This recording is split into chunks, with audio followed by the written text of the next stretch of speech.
Bihar news में स्वागत है आपका दोस्तों। मैं हूं फिरदौस गनी और आप देख रहे हैं केडीबी लाइव। दोस्तों आज हो चुका है 2 अक्टूबर 2024 जो कि आज गांधी जी का जयंती भी है। दोस्तों वीडियो शुरू करने से पहले आपके लिए एक रिक्वेस्ट है कि अगर आप पहली बार इस चैनल पर आए हैं केडीबी लाइव पर तो इस चैनल को सब्सक्राइब कर दीजिए, क्योंकि इस चैनल में 6 लाख सब्सक्राइबर्स होने वाले हैं। जी आप भी इस चैनल को सब्सक्राइब करके 6 लाख इसमें पूरा कर दीजिए, जिससे कि आपके योगदान को भुलाया नहीं जा सकता है। जी आप लोगों ने अब तक जितने भी सपोर्ट किए इस चैनल को, इसका तहे दिल से शुक्रिया। और उन लोगों से भी रिक्वेस्ट करेंगे जो अभी तक इस चैनल को सब्सक्राइब नहीं किए हैं तो इस चैनल को सब्सक्राइब कर दीजिए, जो कि आज ही इस चैनल में 6 लाख सब्सक्राइबर्स हो जाएगा। तो आप इस चैनल को सब्सक्राइब करना बिल्कुल नहीं भूलिएगा। तो चलिए चलते हैं खबरों की ओर। आज खबर के बारे में बात किया जाए, सबसे पहले बात करेंगे कि पूर्णिया से सांसद पप्पू यादव ने बिहार में आई बाढ़ को लेकर केंद्र और राज्य सरकार पर जम करके सवाल उठाए हैं। उन्होंने पूछा है कि नेपाल से आखिर इतना डर क्यों है, जब नेपाल से बातचीत क्यों नहीं हो रही है, नेपाल हर साल बिहार को क्यों तबाह और बर्बाद कर रहा है। उन्होंने कहा है कि बाढ़ से निपटने के लिए सरकारों ने क्या किया है। पप्पू यादव ने कहा है कि नेपाल में भारी बारिश के कारण बिहार में बाढ़ ने तबाही मचाई है। जब बाढ़ के कारण बिहार के कई जिले जलमग्न हो गए हैं, जब कुछ जिले बाढ़ की चपेट में आने वाले हैं। उन्होंने कहा है कि केंद्र सरकार और बिहार सरकार को नेपाल से आने वाले पानी पर गंभीरता से विचार करनी चाहिए, क्योंकि बिहार हर साल बर्बाद हो रहे हैं, तबाह हो रहे हैं, लेकिन इस पर किसी का ध्यान नहीं है। पप्पू यादव ने कोसी और गंडक नदी पर बने बांध टूटने पर भी सवाल उठाए हैं। उन्होंने कहा है कि बांध टूटने के लिए इंजीनियर जिम्मेदार है, जब उनकी पहचान करके कार्रवाई होनी चाहिए। उन्होंने कहा है कि बिहार में यह आम बात हो गई है। पप्पू यादव ने कहा है कि बिहार में 40 साल तक सत्ता में रही सरकारों ने बाढ़ के लिए क्या किया है। उन्होंने पूछा है कि कोसी सीमांचल और मिथिलांचल के लोगों को कब तक परेशान किया जाएगा। पप्पू यादव ने बिहार में बाढ़ से मची तबाही के लिए सत्ता पक्ष और विपक्ष दोनों को जिम्मेदार ठहराया है। आपका इसके बारे में क्या कहना है? क्या सच में बाढ़ आने का जिम्मेदार पक्ष और विपक्ष दोनों है, हाँ या ना? नीचे कमेंट बॉक्स में कमेंट करके आप जरूर बताइए कि पप्पू यादव की इन बातों से आप कितना सहमत रखते हैं। अगली खबर के बारे में अगर बात की जाए तो ये बहुत ही अहम खबर है। बात यह है कि बिहार में खैनी की लत स्वास्थ्य विभाग के लिए चिंता का विषय बनता जा रहा है। यह खबर के अनुसार बिहार स्वास्थ्य समिति में 28 सितंबर को आयोजित कार्यक्रम में स्वास्थ्य मंत्री ने कहा कि बिहार में अभी भी 26% लगभग 26% लोग तंबाकू का सेवन करते हैं। उन्होंने कहा है कि कुछ साल पहले तक ये संख्या 50% से भी अधिक थी। सरकार इस आंकड़े को शून्य पर लाने की तैयारी कर रही है। स्वास्थ्य मंत्री मंगल पांडे ने बताया कि 60 दिनों में बिहार में तंबाकू मुक्त युवा अभियान के दूसरे चरण की शुरुआत हो गई है। आपको बता दें कि खैनी खाने से 4 बड़ी बीमारियों का खतरा बना रहता है। नंबर 1 मुंह का कैंसर। जब खैनी में मौजूद तंबाकू और फिर अन्य रसायन मुंह के कैंसर का कारण बन सकते हैं। लंबे समय तक खैनी खाने से ओरल कैंसर का जोखिम बढ़ जाता है। नंबर 2 गम रोग। जब खैनी चबाने से गम में सूजन, रक्तस्राव और फिर अन्य गम रोग भी हो सकते हैं। ये दांतों के गिरने का कारण भी बन सकता है, इसलिए इसका सेवन ना करे, खैनी ना खाए। नंबर 3 हृदय रोग यानी कि दिल की बीमारी। जब खैनी का सेवन हृदय रोग, हृदय से संबंधित समस्याएं जैसे कि उच्च रक्तचाप, दिल का दौरा और अन्य कार्डियोस्कुलर रोगों का खतरा बढ़ सकता है। नंबर 4 सांस की संबंधित बीमारियां। जब खैनी में तंबाकू और फिर अन्य रसायनों के कारण फेफड़ों में सूजन और फिर अन्य श्वसन समस्याएं हो सकती है, जैसे कि दमा, ऑब्स्ट्रेटिक पल्मोनरी डिसीज आदि। तो ऐसे में अगर आप भी खैनी खाते हैं तो आप आज से ही खैनी खाना छोड़ दें, नहीं तो इन गंभीर बीमारियों से भी आपको जूझना पड़ सकता है। इसलिए खैनी को आज ही से टाटा बाबा कर दें। आप नीचे कमेंट बॉक्स में कमेंट करके बताइए कि क्या आप भी खैनी खाते हैं, हाँ या ना? नीचे कमेंट बॉक्स में कमेंट करके जरूर बताइएगा।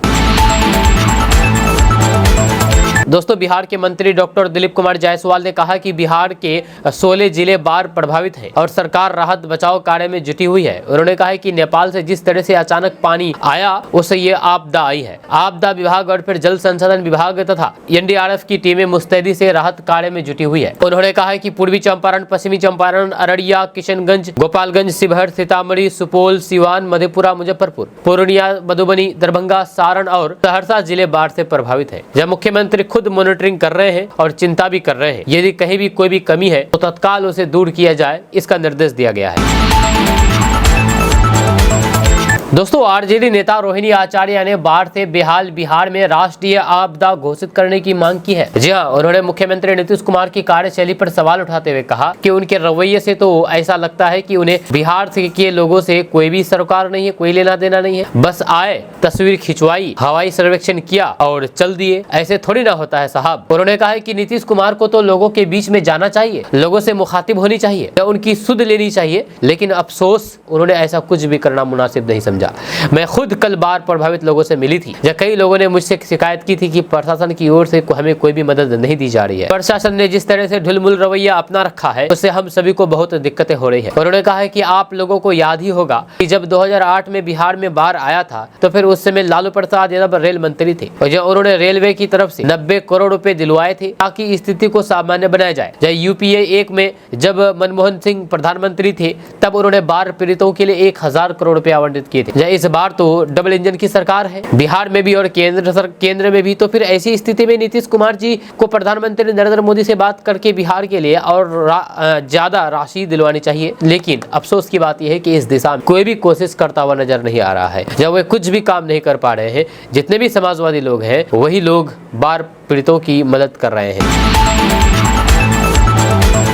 दोस्तों, क्या आपको पता है कि बिहार में 100 रुपए की जगह 80 रुपए बिजली बिल आएगी? ये कहना मेरा नहीं है, ये कहना किसका है हम आपको भी बता रहे हैं। आपको बता दूं कि बिहार में बड़े उद्योगों की तरह अब छोटे उद्योगों को भी सस्ती बिजली मिलेगी। बड़े उद्योगों की तरह छोटे उद्योगों के लिए भी TOD टैरिफ तैयार की गई है। जी हाँ, दिन में अगर छोटे कल कारखानों को चलाया जाएगा तो फिर उन्हें सामान्य दर से 15% सस्ती बिजली दी जाएगी। छोटे उद्योगों को सस्ती बिजली देने का प्रस्ताव बिजली कंपनी इस बार टैरिफ पिटीशन में दे रही है। जब बिहार विद्युत विनियामक आयोग की मंजूरी मिलने के बाद ये सुविधा लागू की जाएगी। कंपनी के इस निर्णय का लाभ राज्य के 2.25 लाख छोटे उद्यमियों को होगा। जब बिहार में सामान्य अवधि और फिर पीक आवर में होने वाली बिजली खपत में आसमान जमीन का अंतर है। पीक आवर में 8000 मेगावाट बिजली खपत होती है तो फिर सामान्य अवधि में 5 से 6000 मेगावाट की ही बिजली खपत होती है। ये निर्णय लिया गया है कि दिन में अगर छोटे उद्योगों को चलाया जाए तो फिर उन्हें सामान्य दर से भी सस्ती बिजली दी जाएगी।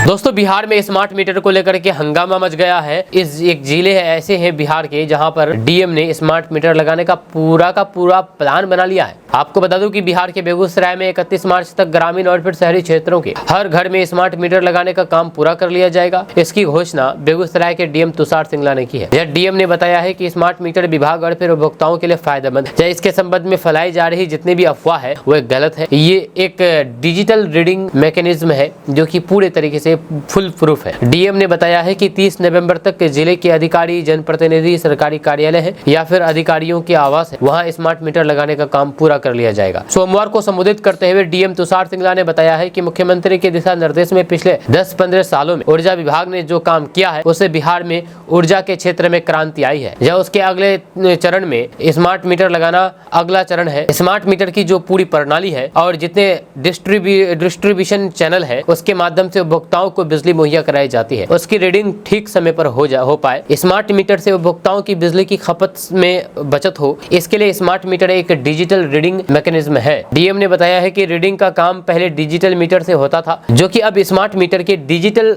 रीडिंग से होगा। दोनों में अंतर यह है कि ये इसमें प्रीपेड मीटर है, जिस तरह हम मोबाइल का रिचार्ज करते थे उसी तरह से इसे रिचार्ज कराना होगा, जिससे हम डेली की खपत या फिर मासिक खपत को देख सकते हैं। इसके अनुसार उपभोक्ता बिजली की खपत का प्लान कर पाएंगे। डीएम ने बताया है कि स्मार्ट मीटर को लेकर के मीटर को तेज चलाने या फिर टेम्परिंग करने की बात बिल्कुल भी भ्रामक है।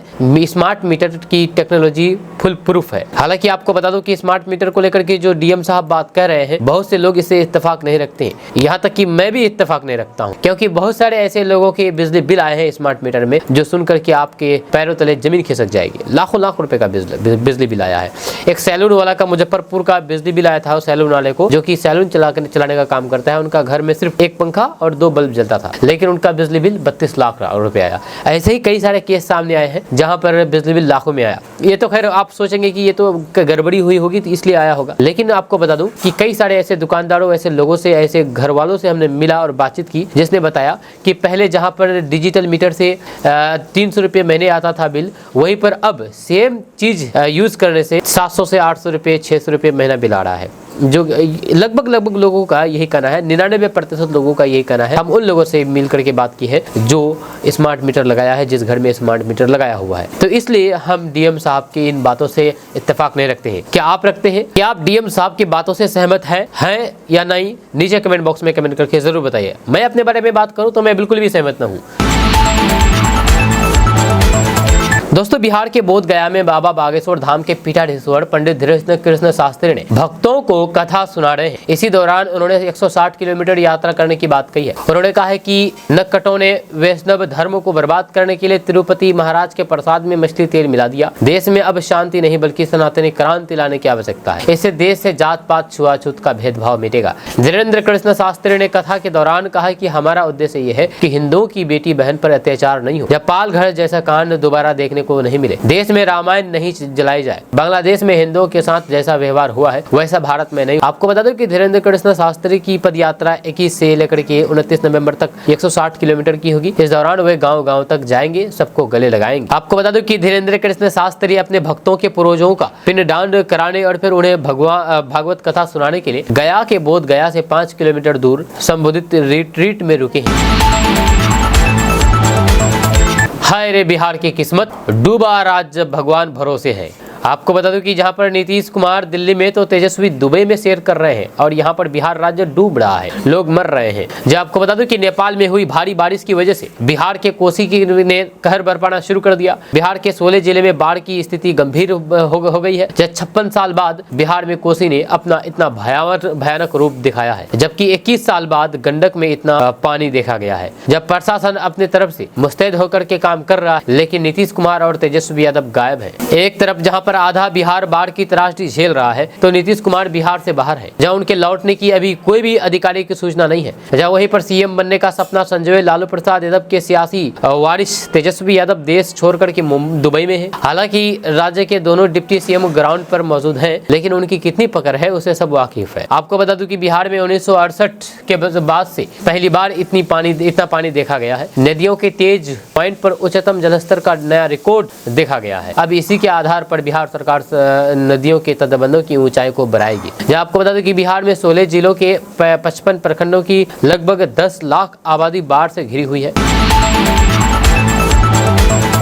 स्मार्ट प्रीपेड मीटर समय की मांग है, यह कहना मेरा नहीं है, यह कहना है ऊर्जा मंत्री विजेंद्र प्रसाद यादव का। उन्होंने इसके कई फायदे गिनाए और कहा कि यह समय की मांग है। जी हां, आपको बता दूं कि बिहार में लोगों के घरों में स्मार्ट मीटर लगाए जाने का मुद्दा गर्म है। जब कई जगहों पर लोग ये आरोप लगा रहे हैं कि इस बिजली के नए मीटर से उनका बिल ज्यादा आ रहा है। लोग इसे लेकर के विरोध भी जता रहे हैं। जब बिहार के नेता प्रतिपक्ष तेजस्वी यादव ने ही हाल ही में स्मार्ट मीटर को लेकर के सवाल उठाया था, लेकिन अब बिहार सरकार के ऊर्जा मंत्री विजेंद्र यादव ने स्मार्ट मीटर पर खुल करके अपनी बात रखी है और कहा है कि तकनीक विकास के नए मार्ग खोलती है। उन्होंने स्मार्ट मीटर के फायदे गिनाते हुए कहा कि ये समय की मांग है। नीतीश सरकार के ऊर्जा मंत्री विजेंद्र यादव ने कहा है कि इस नई तकनीक जहां आर्थिक प्रगति का मार्ग प्रशस्त करती है, वहीं पर सामाजिक जड़ता को भी चुनौती देती है। यही वजह है कि नई तकनीक का स्वागत और फिर विरोध एक साथ होता है। जहाँ एक वर्ग जो कि आर्थिक प्रगति का हिमायती होता है या उसके पक्ष में खड़ा होता है और फिर दूसरा वर्ग जो सामाजिक जड़ता को कायम रखते हुए यथास्थिति चाहता है, इसके विरोध में। बिहार में स्मार्ट मीटर लगाने को लेकर के कमोबेश यही स्थिति है।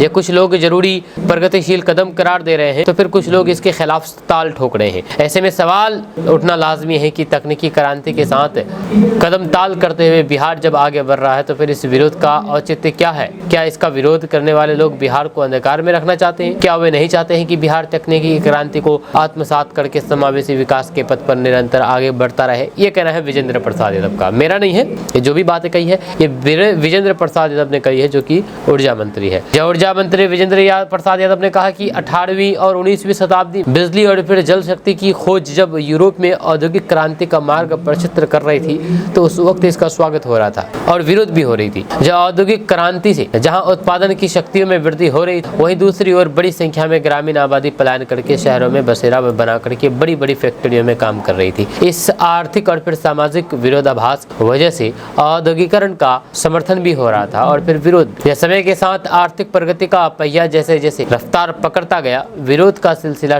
टूटता गया। जब बिजली और फिर जल शक्ति की ताकत ने पूरी दुनिया के स्वरूप को ही बदल दिया। बदलाव की ये प्रगति आज भी जारी है। स्मार्ट मीटर इसी बदलाव की अगली कड़ी है, ये कहना है विजेंद्र प्रसाद यादव का, जो कि बिजली मंत्री है।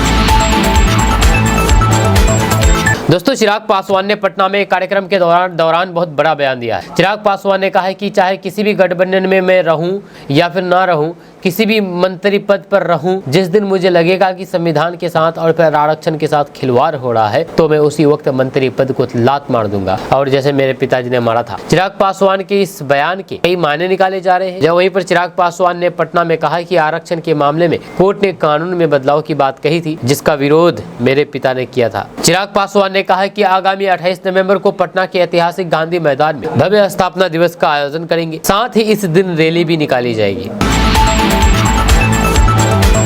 दोस्तों, बिहार में मुख्यमंत्री ग्राम परिवहन योजना का उद्देश्य राज्य के ग्रामीण क्षेत्रों में परिवहन सेवाओं को सुधारना और फिर लोगों को बेहतर कनेक्टिविटी प्रदान करना है।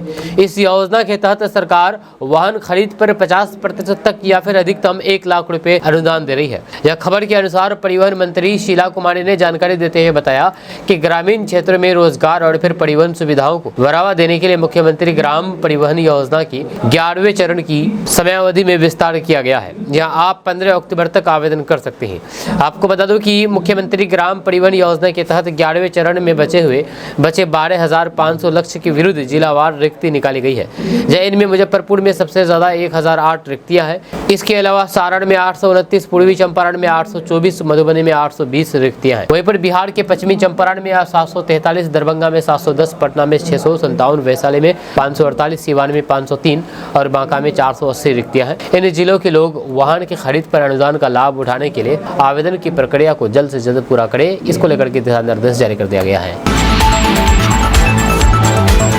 दोस्तों, मुख्यमंत्री नीतीश कुमार की अध्यक्षता में बिहार कैबिनेट की बैठक में विभिन्न विभागों से संबंधित 45 प्रस्ताव मंजूर किए गए हैं। सचिवालय में इस बैठक में चौथे कृषि रोड मैप के लिए 6,212 करोड़ की राशि के प्रस्ताव को स्वीकार किया गया है। इसके साथ ही जिलों के राजपत्रित कर्मचारियों को हर साल वित्तीय वर्ष में 1 महीने का अतिरिक्त वेतन दिया जाएगा। वहीं पर नालंदा में एशियाई चैंपियनशिप ट्रॉफी हॉकी महिला के आयोजन की हरी झंडी दे दी गई है और इसके लिए 10 करोड़ रुपए की राशि स्वीकृत हुई है। वहीं पर बिहटा में 300 बेड का नया अस्पताल बनाए जाने को मंजूरी दी गई है। हालांकि शिक्षकों के ट्रांसफर पोस्टिंग को लेकर के मंजूरी नहीं मिली है। ऐसे में बिहार के शिक्षकों को अभी इसके लिए प्रतीक्षा करनी पड़ेगी। दोस्तों, इस साल का अंतिम सूर्य ग्रहण 2 अक्टूबर यानी कि आज लगने जा रहा है। आज सूर्य ग्रहण लगने जा रहा है। ये सूर्य ग्रहण 6 घंटे 45 मिनट तक रहेगा। इस सूर्य ग्रहण के दिन पितृ अमावस्या है, जो कि अश्विनी अमावस्या तिथि को पड़ता है। धार्मिक मान्यताओं के अनुसार सूर्य ग्रहण हमेशा अमावस्या के दिन ही लगता है, जबकि चंद्र ग्रहण पूर्णिमा के दिन लगता है। सूर्य ग्रहण लगने के 12 घंटे पहले ही सूतक काल लग जाता है। इसमें कोई भी मांगलिक कार्य नहीं होता है। ये धार्मिक मान्यताओं के अनुसार, हिंदू धार्मिक मान्यताओं के अनुसार है। सूतक काल में भोजन बनाना, खाना, पूजा पाठ आदि नहीं करते हैं। हिंदू मान्यताओं में इस समय में मंदिर के कपाट भी बंद कर दिए जाते हैं। दोस्तों, अगर आप बिहार के रहने वाले हैं और मुर्गी पालन करना चाहते हैं तो आपके लिए बहुत अच्छी खबर है, क्योंकि मुर्गी पालन करने के लिए बिहार सरकार पैसे देती है। जी हाँ, वो भी 1-2 हजार नहीं, 1-2 लाख नहीं, बल्कि 3 से 40 लाख रुपए तक की आर्थिक सहायता दी जाती है। आपको बता दूं कि बिहार मुर्गी पालन योजना के तहत बिहार सरकार मुर्गी फार्म खोलने के लिए 3 से 40 लाख रुपए तक की आर्थिक सहायता और फिर 30% से 50% तक अनुदान दे रही है। ये योजना ग्रामीण क्षेत्रों में रोजगार के अवसर बढ़ाने और फिर पोल्ट्री फार्मिंग को प्रोत्साहित करने के उद्देश्य से शुरू की गई है। इन दिनों बिहार सरकार लगातार लोगों को खुद का काम शुरू करने में मदद कर रही है। इसी क्रम में बिहार सरकार ने भी एक नई योजना की शुरुआत की है। जब बिहार मुर्गी पालन योजना 2024 के तहत गांव के लोगों को मुर्गी पालन का काम शुरू करने में मदद मिलेगी। इससे न सिर्फ लोगों को रोजगार मिलेगा, बल्कि वो अपनी आय भी बढ़ा सकेंगे। जब बिहार सरकार मुर्गी पालन योजना के तहत मुर्गी पालन के लिए आर्थिक मदद और फिर अनुदान प्रदान करती है। ये योजना 2 प्रकार के फॉर्मों के लिए उपलब्ध है। लेयर मुर्गी फार्म और फिर बड़ा लेयर मुर्गी फार्म योजना के तहत 3 लाख से लेकर के 40 लाख तक का अनुदान मिल सकता है। दोस्तों, बिहार के कृषि मंत्री मंगल पांडे ने बिहार में आई अचानक बाढ़ से हुई फसल क्षति के संबंध में कृषि विभाग के सचिव संजय कुमार अग्रवाल और अन्य विभागीय अधिकारियों के साथ एक महत्वपूर्ण समीक्षा बैठक की। इस बैठक का उद्देश्य बाढ़ के कारण उत्पन्न हुई कृषि संकट की गंभीरता को समझना और फिर प्रभावित किसानों की सहायता के लिए त्वरित कदम उठाना था। मंत्री ने अधिकारियों के साथ मिलकर के स्थिति की गहनता से चर्चा की और राहत कार्यों के प्रभावी कार्यान्वयन के लिए आवश्यक योजना तैयार करने पर जोर दिया है। जब बैठक में मंत्री मंगल पांडे ने अधिकारियों को निर्देश दिया है कि बाढ़ के कारण हुए फसलों के नुकसान का आकलन 1 सप्ताह के भीतर किया जाए। उन्होंने कहा कि मुख्यमंत्री नीतीश कुमार के नेतृत्व में राज्य सरकार आपदा के इस समय में किसानों के साथ खड़ी है। किसानों को हर संभव सहायता उपलब्ध कराने के लिए विभागीय अधिकारियों को निर्देश दिया गया है। दोस्तों, बिहार में ड्राइविंग लाइसेंस रखने वाले लोगों के लिए एक बहुत बड़ी खबर सामने आ रही है। ताजा रिपोर्ट के मुताबिक बिहार में ड्राइविंग लाइसेंस को लेकर के 5 नए आदेश जारी कर दिए गए हैं। इस आदेश का पालन नहीं करने वाले लोगों पर कार्रवाई की जाएगी। आपको बता दूं कि बिहार में जो 5 नए आदेश दिए गए हैं उनमें बिहार में सभी गाड़ी रजिस्ट्रेशन और फिर ड्राइविंग लाइसेंस से मोबाइल नंबर और फिर पता अपडेट करना अनिवार्य किया गया है। जहाँ ड्राइविंग लाइसेंस धारकों को अपने ड्राइविंग लाइसेंस में मोबाइल नंबर अपडेट करने के लिए आधार से लिंक मोबाइल नंबर देना होगा। वहीं पर गाड़ी रजिस्ट्रेशन और फिर ड्राइविंग लाइसेंस से लिंक मोबाइल नंबर और पता अपडेट नहीं कर रहने पर अब कार्रवाई की जाएगी। वहीं पर गाड़ी मालिक द्वारा यदि रजिस्ट्रेशन प्रमाण पत्र में अभिलिखित निवास स्थान बदल जाता है तो नए पते की सूचना 30 दिनों के अंदर सक्षम प्राधिकार को उपलब्ध कराना होगा। उसके बाद बिहार के लोग गाड़ी के रजिस्ट्रेशन नंबर में ऑनलाइन मोबाइल नंबर अपडेट करने के लिए आधिकारिक वेबसाइट पोर्टल वाहन.परिवहन.gov.in पर जाए। यहाँ जाकर के आप ऑनलाइन के द्वारा अपना लेकर आ सकते हैं, काम पूरा कर सकते हैं। बिहार में आज 2 अक्टूबर को जनसुराज के नाम से एक नई पार्टी दिखेगी। इसके सूत्रधार और चुनावी रणनीतिकार प्रशांत किशोर हर दिन नए नए दावे कर रहे हैं। इस बीच एक बार फिर से उन्होंने सियासी तूफान उठाने वाला बयान दिया है। प्रशांत किशोर ने दावा किया है कि भविष्य में ना तो जेडीयू रहेगा और भी न ही नीतीश कुमार। एएनआई से बात करते हुए प्रशांत किशोर ने कहा है कि जेडीयू जब दल ही नहीं रहेगा तो फिर उनका उत्तराधिकारी क्या होगा। यह नीतीश कुमार का जो दल है, मैं उसमें रहा हूँ, यह नीतीश कुमार के साथ काम भी किया मैंने, तो फिर उस दल की पूरी पूंजी नीतीश कुमार है। जब वही पूंजी खत्म हो गई तो फिर ब्याज से कैसे काम चलेगा, जब उस दल का कोई भविष्य नहीं है। प्रशांत किशोर ने कहा है कि आप बिहार में किसी व्यक्ति से बात करिए तो वह कहेगा कि बिहार में अधिकारियों का राज है, अधिकारियों का जंगल राज है। लोगों को विचार करने की जरूरत है कि ये अधिकारियों का आखिर जंगल राज कैसे हुआ है। नीतीश कुमार तो पहले भी मुख्यमंत्री थे। हुआ यही कि नीतीश कुमार पिछले कुछ सालों से विधायकों, मंत्रियों, पंचायती राज से जुड़े हुए अपने कार्यकर्ता के बजाय पूरी व्यवस्था को अपने चंद 2-4 सलाहकारों के हवाले कर दिया है। मैं उनके अच्छे स्वास्थ्य की कामना करता हूं, लेकिन लोग बता रहे हैं कि उनकी जो स्थिति है शारीरिक और मानसिक रूप से वे उसमें सक्रिय नहीं है। तो फिर जो उनके इर्द गिर्द सलाहकार है वही लोग चला रहे हैं ये मुख्यमंत्री पूरे बिहार को। प्रशांत किशोर ने कहा है कि ये वे लोग हैं जिसकी किसी के प्रति कोई भी जवाबदेही नहीं है, क्योंकि ये अधिकार भी नहीं है, ये रिटायर है। जो जनता ने जनादेश दिया ही नहीं है। सरकारी नौकरी की वजह से जो आपको पावर मिलता है वो नहीं है। आप सरकारी नौकर थे, नीतीश कुमार ने आपको सलाहकार बना दिया। इनका ना जनता से सरोकार है ना सरकारी व्यवस्था से सरोकार है। इसलिए बिहार में अधिकारियों का बोलबाला दिख रहा है, जो कि अधिकारी जो चाहेंगे वही होगा। वहीं पर प्रशांत किशोर ने स्मार्ट मीटर, शराबबंदी और फिर जमीन सर्वे को लेकर के 3 बड़ा मुद्दा बताया है। उन्होंने कहा है कि जमीन सर्वे के इतने बड़े विषय पर नीतीश कुमार ने सार्वजनिक टिप्पणी नहीं की है। इस पर कौन निर्णय ले रहा है? उनके सलाहकार। शराबबंदी के नाम पर बिहार के हर घर में होम डिलीवरी हो रही है। 20,000 करोड़ का नुकसान हो रहा है। शराब और बालू माफिया फल फूल रहे हैं। इस पर कौन निर्णय ले रहा है? नीतीश कुमार के सलाहकार ले रहा है। वहीं पर प्रशांत किशोर ने कहा है कि जबरदस्ती आप लोगों को डरा करके स्मार्ट मीटर स्वीकार करने के लिए कह रहे हैं, स्मार्ट मीटर लगा रहे हैं, लेकिन जनता की बात सुन तो लीजिए। जब आप गाँव में जाकर के देखिए तो ये रहा है कि आपने रिचार्ज करना नहीं कराया, बिजली कट गई। जब 10 दिन के बाद अगर आपने पैसा जुटा करके मीटर को रिचार्ज करा भी लिया तो फिर आपको फिक्स कॉस्ट जो है वो लगना ही लगना है। यानी कि 10 दिन के बाद आपने अगर 1000 रुपए का रिचार्ज आपने कराया तो उसमें कुछ फिक्स चार्ज है वो कट जाएगा, मिलेगा 400 से 500 रुपए। निर्णय सही है या गलत है ये दूसरी बात है, लेकिन लोकतंत्र में जनप्रतिनिधियों का काम क्या है? जनता की बात आपको तो सुनना ही होगा। दोस्तों, बिहार में विशेष भूमि सर्वेक्षण को लेकर के भूमि धारकों को जमीन का कागजात जमा करने का निर्देश दिया गया। यानी कि आपको पता होगा कि बिहार में जमीन सर्वे का काम चल रहा है। अब नए अपडेट के साथ जमीन सर्वे और फिर बंदोबस्त का कार्य शुरू कर दिया गया है। इसके लिए सर्वेक्षण टीम घर घर जाकर के खतियान जमीन धारकों को आपसी बंटवारा करके वंशावली और फिर 100 घोषणा पत्र जमा करने की अपील कर रहे हैं। राजस्व विभाग के अनुसार दस्तावेज जमीन वालों के जीवित मालिक के नाम से ही फॉर्म जमा होगा। सर्वेक्षण टीम घर घर जाकर के नक्शा से मिलन करेगी। इसके बाद पूरा कागजात तैयार होने के बाद ही पंचायत और फिर अंचल स्तर पर सर्वे रिपोर्ट को सार्वजनिक किया जाएगा। अब सर्वे टीम लोगों से अपील कर रही है कि अपनी भूमि से संबंधित आवेदन जल्द से जल्द जमा करें। इसके लिए 100 घोषणा और फिर वंशावली पत्र 2 और फिर 3 को शिविर कार्यालय के माध्यम से प्रत्येक कार्य दिवस पर प्राप्त किया जा रहा है। दोस्तों बिहार में बाढ़ से हाहाकार मचा हुआ है। 16 जिलों के लोग बाढ़ के पानी से डूब गए हैं। 10 जिलों में तटबंधों पर दबाव बन गया है। 9 लाख से भी ज्यादा लोग बाढ़ से प्रभावित हुए हैं। बिजली पर असर पड़ा है, फसल को नुकसान पहुंचा है। इस बार जो बाढ़ आया है, इस बार के बाढ़ से लोग बर्बाद हो रहे हैं, कंगाल हो रहे हैं। कल सीतामढ़ी के बेलसंड में, बागवानी और फिर पूर्वी चंपारण के सुगोली में सिकरहाना नदी का तटबंध टूट गया। पिछले 2 दिनों में 8 बांध ध्वस्त हो चुके हैं। 10 जिलों खगड़िया, समस्तीपुर, भागलपुर, कटिहार, किशनगंज, अररिया, पश्चिमी चंपारण, सीतामढ़ी, सुपौल और भोजपुर में तटबंधों पर भारी दबाव है। जब विभाग इन जिलों के तटबंध पर बाढ़ संघर्षात्मक कार्य कर रही है। इसमें कोसी, बागमती, गंडक, गंगा, बरंडी, कनकई, परमान, मेची, नूना, मसान नदियां के तटबंध में सीपेज और फिर कटाव की स्थिति है। कई तटबंधों के स्तर भी क्षतिग्रस्त हो चुके हैं। तटबंध बचाने को 24 घंटे युद्ध स्तर पर काम चल रहा है। जल संसाधन मंत्री विजय कुमार चौधरी ने बताया है कि 1 दर्जन नदियों के तटबंधों पर भारी दबाव है। जहां जहां दबाव या फिर सीपेज है, वहां कटाव निरोधी कार्य कराया जा रहा है। संवेदनशील और फिर अति संवेदनशील स्थानों पर 106 इंजीनियरों की टीम मैदान में उतारी गई है। तटबंध टूटे नहीं, इसके लिए क्षेत्रीय इंजीनियरों को तत्काल मरम्मत की हिदायत दी गई है।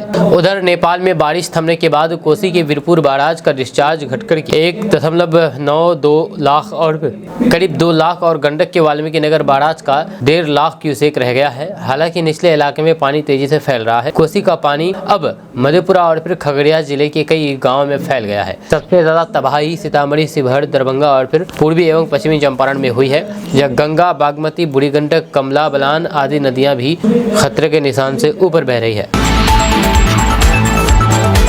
दोस्तों बिहार में पिछले 1 सप्ताह से हो रही झमाझम बारिश से मानसून की कमी लगभग पूरा हो गया है। मौसम विभाग के अनुसार पहले राज्य में यानी कि बिहार में सामान्य से 28% कम बारिश दर्ज की गई थी, लेकिन अब ये कमी घट करके 19% रह गई है। वहीं पर मौसम विज्ञान केंद्र ने आज बिहार के किसी भी जिले में बारिश और फिर आकाश से बिजली का अलर्ट जारी नहीं किया है, यानी कि आज बिहार में बारिश नहीं होगी। जब पटना सहित बिहार के कई जिलों में दिन भर तेज धूप रहेगी और फिर शाम को उमस परेशान करेगी। सितंबर महीने में हुई कुल बारिश का 88% इन्हीं 4 दिनों में दर्ज किया गया है। मौसम विभाग के अनुसार दक्षिण पश्चिमी उत्तर प्रदेश पर बना चक्रवाती परिसंरक्षण अब उत्तर पश्चिम मध्य प्रदेश और फिर उसके आसपास केंद्रित हो गया है। इसके अलावा उत्तर पूर्वी अरब सागर से उत्तर पश्चिमी अरब बिहार तक बने मानसून ट्रफ के कमजोर होने के कारण अगले 3-4 दिनों तक बिहार में बारिश की संभावना कम दिख रही है। दोस्तों जन स्वराज के संस्थापक प्रशांत किशोर ने प्रधानमंत्री नरेंद्र मोदी को लेकर के बड़ा दावा किया है। चुनावी रणनीतिकार प्रशांत किशोर ने कहा कि नरेंद्र मोदी अपने तीसरे कार्यकाल में एक कमजोर पीएम है। इसके साथ ही उन्होंने प्रधानमंत्री नरेंद्र मोदी की ताकत और लोकप्रियता गिरी है। उन्होंने कहा, यह एक न्यूज चैनल से बातचीत करते हुए प्रशांत किशोर ने कहा कि मैंने चुनाव से पहले ही कहा था कि वे जितनी भी सीटें ले आए अपने तीसरे कार्यकाल में वे कमजोर साबित होंगे, क्योंकि 10 साल में लोगों ने उनके काम देखे हैं। प्रशांत किशोर ने कहा कि बिहार के लोगों ने 2014 में बीजेपी को 30 से ज्यादा सीटें दी, 2019 में 39 सीटें दी। इस बार भी उन्होंने 30 से ज्यादा सीटें जीती है। लेकिन बिहार के लोगों की जिंदगी में क्या बदलाव आए? उन्होंने कहा कि अगर कुछ नहीं बदला है तो निश्चित तौर पर से 2014 और 2019 के बाद प्रधानमंत्री नरेंद्र मोदी के समर्थकों का मोहभंग होगा। उन्होंने कहा कि प्रधानमंत्री नरेंद्र मोदी की लोकप्रियता और फिर ताकत दोनों ही गिरे हैं। चुनावी रणनीतिकार प्रशांत किशोर ने कहा कि आने वाले 2 से ढाई साल में 9 राज्यों के चुनाव होने हैं और पीएम मोदी की लोकप्रियता इन पर ही टिकी हुई है। उन्होंने कहा है कि अगर नतीजे बीजेपी के खिलाफ आते हैं तो फिर सरकार की स्थिरता पर गंभीर सवाल खड़े होंगे। अगर बीजेपी का प्रदर्शन अच्छा होता है तो उनकी मजबूती बनी रहेगी। जब प्रशांत किशोर ने कांग्रेस सांसद और लोकसभा में नेता विपक्ष राहुल गांधी को लेकर भी बड़ा दावा किया है। उन्होंने कहा है कि कांग्रेस के हालात में थोड़ा सुधार हुआ है। उन्होंने कहा है कि राहुल गांधी ने पिछले 2 साल में काफी मेहनत की है।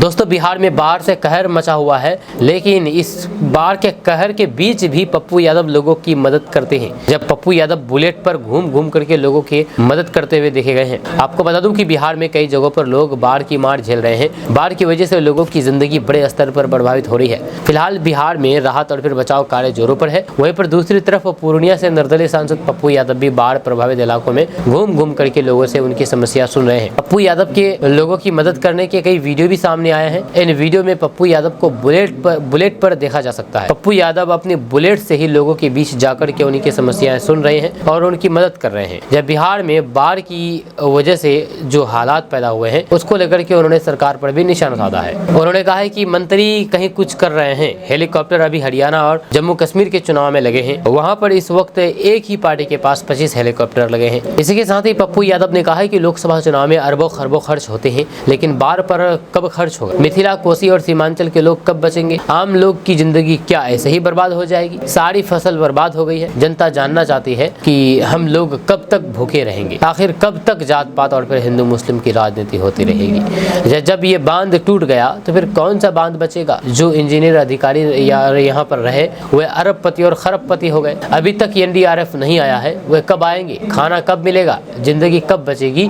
क्या ये सब चुनाव के बाद होगा? दोस्तों, बिहार में पिछले कुछ दिनों से स्मार्ट मीटर का मुद्दा काफी गर्म है। अलग अलग जगहों पर लोग स्मार्ट मीटर का विरोध कर रहे हैं। इस वजह से बिजली विभाग को भी समस्या उठानी पड़ रही है। जब बिहार में स्मार्ट मीटर को लेकर के सियासत भी गर्म है। एक तरफ जहां पर सरकार स्मार्ट मीटर के फायदे गिना रहे हैं तो फिर वही दूसरी तरफ इसके खिलाफ आंदोलन छेड़ दिया गया है। दरअसल बिजली कंपनियां पूरे राज्य में स्मार्ट मीटर लगाने का काम शुरू कर चुकी है। जब सरकार के आदेश पर शहर से लेकर के ग्रामीण इलाकों में भी स्मार्ट मीटर लगाए जा रहे हैं। हालांकि कई जगहों से इसके विरोध की खबरें भी सामने आ रही है। लोगों का कहना है कि स्मार्ट मीटर लगाने के बाद उनके बिजली का बिल बढ़ जाएगा। वहीं पर विपक्ष इसे बिजली कंपनी और फिर सरकार की साजिश करार दे रहे हैं। इसी के खिलाफ बिहार के मुख्य विपक्षी दल आरजेडी स्मार्ट मीटर के खिलाफ आंदोलन चलाने का ऐलान कर दिया है। आरजेडी का कहना है कि बिहार में स्मार्ट मीटर के नाम पर लूट मची हुई है। गरीब किसान और फिर आम उपभोक्ता इससे काफी परेशान है। जिसको देखते हुए 1 अक्टूबर से आरजेडी इस गंभीर मसले पर आंदोलन चला करके सरकार को घेरने की कोशिश कर रही है। कल से आरजेडी स्मार्ट मीटर को उखाड़ फेंकने का अभियान शुरू कर दिया है। इससे पहले कांग्रेस ने स्मार्ट मीटर के खिलाफ विरोध प्रदर्शन किया था और जम करके नारेबाजी की थी। बिहार प्रदेश कांग्रेस ने स्मार्ट मीटर के खिलाफ पूरे राज्य में आंदोलन छेड़ने की घोषणा पिछले दिनों की थी, जब कांग्रेस ने कई जगहों पर स्मार्ट मीटर के खिलाफ विरोध प्रदर्शन किया। जब कांग्रेस ने नीतीश सरकार पर हमला बोलते हुए कहा था कि पूंजीपतियों को आगे बढ़ाने के लिए गरीबों का खून चूसा जा रहा है। दोस्तों, बिहार में बाढ़ को लेकर के मुख्यमंत्री नीतीश कुमार एक्शन मोड में हैं। उनके निर्देश पर आपदा प्रबंधन विभाग के अपर मुख्य सचिव प्रत्यय अमृत के नेतृत्व में अधिकारियों की एक टीम ने बाढ़ प्रभावित दरभंगा और सीतामढ़ी जिले का हवाई सर्वे किया है। इसके बाद अधिकारियों की टीम ने दरभंगा के जिलाधिकारी और एसएसपी के साथ बाढ़ प्रभावित क्षेत्रों का दौरा करके जिला स्थिति का जायजा लिया। इसके बाद आपदा प्रबंधन विभाग ने अधिकारियों के साथ बैठक करके बाढ़ प्रभावित इलाकों में राहत और फिर बचाव कार्य को युद्ध स्तर पर चलाए जाने का निर्देश दिया। जब बाढ़ के हालातों का जायजा लेने के बाद प्रत्यय अमृत ने कहा है कि दरभंगा में बाढ़ प्रभावित क्षेत्रों में लोग किनारे पर शरण लिए हुए हैं। उन्होंने कहा है कि पर्याप्त रोशनी के लिए जनरेटर की व्यवस्था कराने के निर्देश दिए गए हैं। इसके साथ ही उन्होंने कहा है कि बाढ़ पीड़ित लोगों के लिए यहाँ 19 कम्युनिटी किचन चालू हो जाएगा। यहाँ भोजन की पूरी व्यवस्था होगी। किनारे पर शरण लेने वाले लोग आसपास के ही हैं, इसलिए उनके आवागमन के लिए नावों की सुविधा भी उपलब्ध कराई गई है ताकि उन्हें किसी प्रकार की कठिनाई ना हो। किशनगंज सहित पूरे बिहार में स्मार्ट प्रीपेड मीटर को लेकर के हंगामा मच गया है। जहां पर विपक्ष इसको एक बहुत बड़ा मुद्दा के तौर पर देख रही है तो वहीं पर पक्ष इसके फायदे बता रहे हैं। जब पक्ष का साफ साफ कहना है कि स्मार्ट प्रीपेड मीटर से नुकसान नहीं बल्कि फायदे ही फायदे हैं, वहीं पर विपक्ष का कहना है कि फायदे तो दूर की बात, यहाँ पर पहले जो डिजिटल मीटर से बिल आती थी वहीं पर स्मार्ट मीटर लगाने के बाद 2 गुना, 2.5 गुना, 3 गुना तक बिल आ रहे हैं। यहाँ तो फायदे की कोई बात नहीं है। दरअसल मैं ये बात इसलिए बोल रहा हूँ क्योंकि कल कांग्रेस विधायक के दल के नेता शकील अहमद का किशनगंज आवागमन हुआ। जहाँ कल शकील अहमद किशनगंज पहुंचे थे, यहाँ पर उन्होंने स्मार्ट मीटर को लेकर के बीजेपी और राज्य सरकार पर जम करके हमला बोला है। उन्होंने कहा है कि बीजेपी शासित राज्यों में स्मार्ट मीटर क्यों नहीं लगाया गया, बिहार गरीब राज्य है और यहीं पर ही स्मार्ट मीटर क्यों लगाया जा रहा है, ये सब एक साजिश के तहत ऐसा हो रहा है। उन्होंने कहा है कि विभाग के सचिव ने कंपनी से क्यों मर्सिडीज लिया, घूस लिया मर्सिडीज के रूप में। उन्होंने कहा है कि भाजपा शासित प्रदेश गुजरात और फिर मध्य प्रदेश में स्मार्ट मीटर नहीं लगाया गया है, मगर बिहार जो कि एक गरीब राज्य है यहाँ पर स्मार्ट मीटर लगाया जा रहा है। पहले के मीटर का बिल और फिर स्मार्ट मीटर का बिल में काफी फर्क है। ये तो अच्छा हुआ है कि मीडिया के माध्यम से पता चला है कि इस विभाग के सचिव ने स्मार्ट मीटर लगाने वाले कंपनी से मर्सिडीज कार गिफ्ट लिया है, जिसकी कीमत करीब 1 करोड़ है। क्या वह सचिव मंत्री के बिना ये कार्य किए हैं, तो ये पूरा घोटाला सामने है। जैसे ये मालूम हो रहा है कि बिहार में भी सभी चीजें प्राइवेट को बेचा जा रहा है, जब बिहार में बिजली विभाग सबसे ज्यादा करप्ट है। आगे उन्होंने बताया है कि स्मार्ट मीटर के खिलाफ कांग्रेस 2 अक्टूबर से 7 अक्टूबर तक पूरे बिहार में पदयात्रा निकालेंगे। जब पूरे बिहार में जमीन सर्वे हो रहा है उसमें भी लूट हो रहा है, सड़क निर्माण में लूट, बिजली में लूट, पुलिया गिर रहे हैं उसमें भी लूट। कुल मिलाकर के बिहार में गठबंधन की सरकार कुशासन कर रही है और फिर बिहार को लूट रही है। हर जगह लूट ही लूट नजर आ रही है, हर जगह लूटा जा रहा है पूरे बिहार को। वहीं पर शकील अहमद ने बताया है कि जब किसान जनता जागी थी तो फिर ये अहंकारी बाबा लोग, भाजपा के लोग ने किसान आंदोलन को वापस ले लिया था। जब जनता इसका विरोध करेगी तो फिर स्मार्ट मीटर को भी ये लोग वापस कर लेंगे, वापस इन लोगों को लेना पड़ेगा। बिहार सरकार जब गठबंधन में है तो फिर केंद्र सरकार इसको सबसे महंगा बिजली क्यों बेच रही है, जबकि बिहार इतना गरीब राज्य है। दोस्तों, किशनगंज में काफी दिनों से हो रहे लगातार बारिश के बाद निचले इलाके में बाढ़ का पानी फैल गया है। बहादुरगंज प्रखंड के कई पंचायतों में बाढ़ की स्थिति भयावह हो गई है, मगर प्रशासन के द्वारा राहत सामग्री नहीं मिलने की वजह से लोगों का गुस्सा फूट चुका है। आपको बता दूं कि बहादुरगंज प्रखंड के बोचागाड़ी, सतामेरी, कोलभिट्टा, तेघड़िया, लौचा आदि सहित दर्जनों ऐसे गाँव है जहाँ पर पानी भर गया है, मगर अब तक यहाँ के बाढ़ पीड़ितों को किसी भी प्रकार का सरकारी सहायता नहीं मिल पाया है, जिससे बाढ़ पीड़ित लोगों का गुस्सा फूट चुका है। आक्रोशित लोगों ने बहादुरगंज के लौचा पुल पर टायर जलाकर के रोड जाम करके प्रदर्शन किया, जिससे सड़क के दोनों तरफ वाहनों की लंबी कतार लग गई और आगमन बाधित हो रही है। यह तो मामला किशनगंज का है। किशनगंज में काफी दिनों से लगातार बारिश के बाद कई गाँव, कई पंचायतों में पानी भर गया है, लेकिन पानी से, इस बाढ़ की वजह से बहुत सारे लोगों को नुकसान भी हुआ है। बहुत सारे लोगों का घर डूब गया है, बहुत सारे लोग जान माल की क्षति हुई है, लेकिन इसकी भरपाई नहीं हो पा रही है, जिसकी वजह से लोग गुस्से में, आक्रोश में, आक्रोशित लोगों ने राहत सहायता नहीं मिलने से जिला प्रशासन के खिलाफ नाराजगी जताई है। आगे आक्रोशित ग्रामीणों ने बताया है कि समय पर कटाव रोधी कार्य नहीं किया जाता है, जिससे कि हर साल ऐसे हालातों का सामना करना पड़ता है। वहीं पर इस पर बहादुरगंज के अंचल अधिकारी ने जानकारी देते हुए बताया है कि प्रखंड क्षेत्र की ओर से जिले के सभी अधिकारी लगातार बाढ़ प्रभावित क्षेत्रों का दौरा करके बाढ़ पीड़ितों पर नजर रख रहे हैं और बाढ़ पीड़ितों को सहायता भी प्रदान कर रहे हैं। जल्द इन क्षेत्रों का भी भ्रमण करके सहायता प्रदान की जाएगी। आपका इसके बारे में क्या कहना है, नीचे कमेंट बॉक्स में कमेंट करके जरूर बताइएगा। जाने से पहले आपको बता दूं कि अगर आपका कोई बिजनेस है और अपने बिजनेस का प्रचार करना चाहते हैं केडीबी लाइव के माध्यम से, तो आप बिल्कुल कर सकते हैं। इसके लिए आप इस नंबर पर संपर्क कीजिए, हमसे बात कीजिए और जानकारी लीजिए अपने बिजनेस को प्रचार करने के लिए। मिलते हैं नेक्स्ट वीडियो के साथ। जय हिंद, जय भारत।